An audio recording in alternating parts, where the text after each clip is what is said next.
Hello and welcome back to Spectare Caelem, where we journey together through the stories, teachings and mysteries of the Christian faith. Today we're diving into something that is not just central to Christianity, but foundational to the lives of billions of believers across time and space, the resurrection of Jesus Christ. But I want to do something different. I want to explore how this event, this stunning, reality-breaking, world-shifting moment, isn't just something we read about in Scripture. It's something people are experiencing right now. It's not locked away in the past. It's alive. It's active. And yes, it's personal. So what does it mean to witness the resurrection in the 21st century? In a world filled with skepticism, doubt, and distraction, can we really say we've seen Christ risen? Let's explore that together. Let's start with the basics. The resurrection is the belief that Jesus Christ, after being crucified and buried, rose from the dead on the third day. For the early Christians, this event changed everything. It turned fearful disciples into bold apostles. It shifted a persecuted movement into a global mission. Without the resurrection, Christianity simply doesn't exist. Theologically, the resurrection is God's victory over sin, death, and evil. It's the assurance that death does not have the final word, that suffering is not eternal, that love truly wins. But for many of us, this can feel abstract, like something we affirm, maybe even celebrate every Easter, but not something we actually live or see. Yet here's the truth.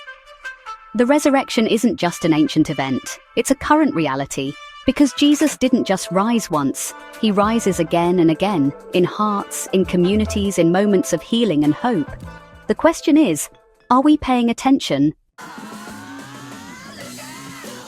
In a culture focused on evidence, logic, and instant gratification, it can be hard to grasp a mystery like the resurrection. But maybe we're looking in the wrong places. Maybe we're expecting a dazzling miracle, when resurrection often comes in quiet whispers, in subtle shifts, in changed lives. Let's bring this to our current world, the digital age. You'd be surprised how often people share their faith online. Scroll through YouTube, TikTok, Instagram, and you'll find thousands of testimonies. People opening up about their struggles, their failures, and how something, somehow, turned things around. Many of these stories center around an encounter with God. Not always dramatic. Sometimes it's a verse that hit at the right time. Sometimes it's a stranger's kindness. Sometimes it's prayer that slowly, gradually changed a hardened heart. These are resurrection stories, modern ones. I remember a young woman who went viral for sharing how she had hit the lowest point in her life: addiction, isolation, despair. One night, she stumbled across a live stream of a church service. Curious, she watched. The sermon spoke directly to her. She said it felt like someone was finally speaking to her soul. That night, she prayed for the first time in years. Today, she's clean, mentoring others, and radiating joy. That's resurrection. The internet has created unexpected sacred spaces. Prayer groups on Discord, Bible studies on Zoom, Instagram reels that lift your spirit, podcasts that explore theology, TikToks that ask big hard questions about faith and doubt. In these virtual spaces, the message of Easter lives on. It's being shared, reinterpreted, reposted, reshaped, but always rooted in this eternal truth. He is not here, he is risen.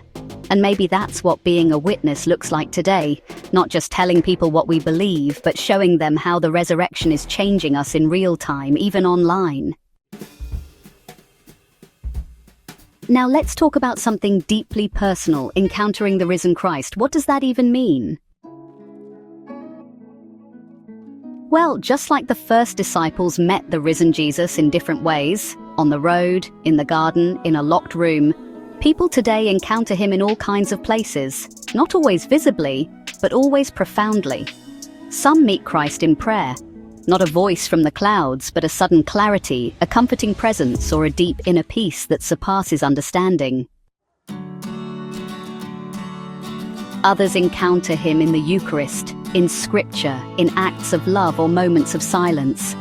I've heard of people who had no belief in God, but during a moment of crisis, they called out in desperation, and something answered. Not always with words, but with a presence. And here's the beautiful part. These stories aren't reserved for saints or mystics. They happen to everyday people. A single mother who felt completely alone. Until one morning, while watching her child sleep, she sensed God whisper, "I'm with you." So, there's a man in prison who found a Bible, started reading and, felt a weight begin to lift. And then there's a teenager who was ready to end it all, but heard a song that said, "You are not alone." And honestly, it felt like Christ himself had spoken through it. What do these have in common? Transformation. Not always instant, but undeniably real. They remind us that Jesus isn't just someone we talk about. He's someone we can know and love and be loved by, even today. But let's be real. Not everyone has a dramatic encounter. Not everyone sees visions or hears voices. So where does that leave the rest of us? That's where the beauty of ordinary resurrection comes in. Because resurrection isn't always fire from heaven. Sometimes it's just making it through the day, choosing to heal, choosing to forgive, choosing to hope, even when everything in you says not to. Have you ever felt broken and then slowly started to feel whole again? That's resurrection. Have you ever failed completely, only to discover that grace still found you? That's resurrection. Have you ever grieved deeply and then one day laughed again? That's resurrection. One of the most powerful ways the resurrection is made real is in transformation. Think of the woman who escapes an abusive relationship and finds her voice again, or the man who loses his job but somehow rediscovers his purpose in helping others.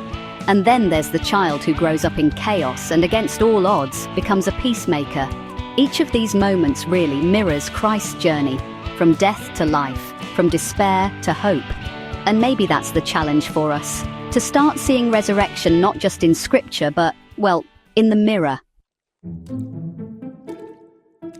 So now we ask, how do we live it?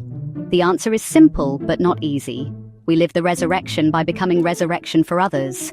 We become people who bring hope to dark places, who speak life into dead situations, who forgive when it's hard, who choose joy even in sorrow. We carry the message of Christ, not just in our words, but in how we live. Maybe that means reaching out to someone you've shut out. Maybe it means getting help when you need it. Maybe it means simply being kind in a world that feels so harsh. The resurrection means that every ending can become a beginning. Every death can birth new life. Every scar can tell a story of healing. So don't just believe it, live it. And when people ask why you're different, why you haven't given up, why you still love, why you still hope, you can smile and say, because I've seen the resurrection, I've lived it, and I'm still living it. Friends, the resurrection is not just a chapter in the Gospels, it's the heartbeat of the Christian life. So I'll ask you this, where have you seen resurrection? In your own life? In the lives of others? Leave a comment, share your story, or just type "He is risen," because even those 3 words can be a light for someone else. And if this message spoke to you, please share it. Let's flood the world with stories of hope, of healing, of the risen Christ alive and moving in our midst. Until next time, keep your eyes on heaven and your heart wide open to the resurrection all around you. Peace be with you.